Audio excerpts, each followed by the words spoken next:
Before a deadline quietly passes, before a promise slowly fades, there is a court that observes every moment you say, "I'll do it later."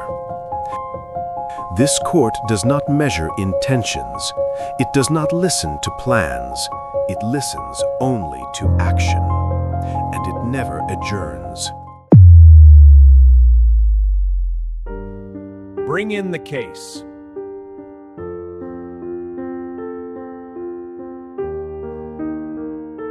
This court is now in session. Today's case is easy to dismiss because it rarely feels urgent. Procrastination stands accused of stealing time. Proceed. The prosecution begins not with emotion, but with evidence. Your Honor, let's start with something simple. Time was available. Resources were present. Opportunities were clear. Yet action never happened. Procrastination doesn't argue aggressively. It speaks calmly, almost reasonably. With respect, I didn't steal anything. I never forced an action.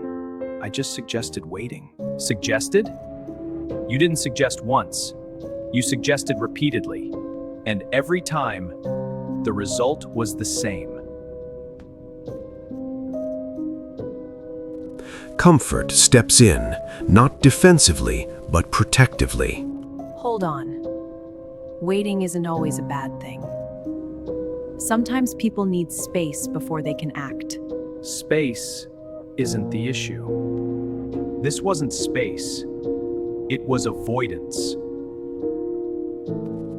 Fear doesn't interrupt loudly. It adds context quietly. Avoidance doesn't appear out of nowhere. Uncertainty creates hesitation. Hesitation leads to delay. That's not sabotage. That's protection. Motivation listens for a long time before speaking.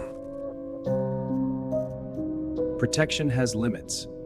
Because at some point, waiting stops being safety and starts becoming a decision. This is where the room begins to shift. I don't stop action. I just make it feel reasonable not to start yet. Exactly. You don't take time away. You convince people to give it up willingly.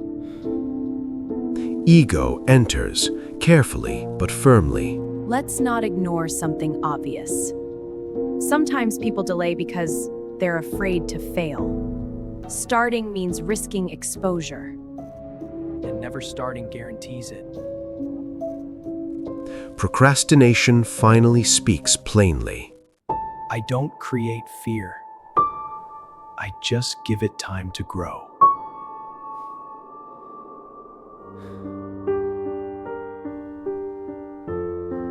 The court now understands the pattern.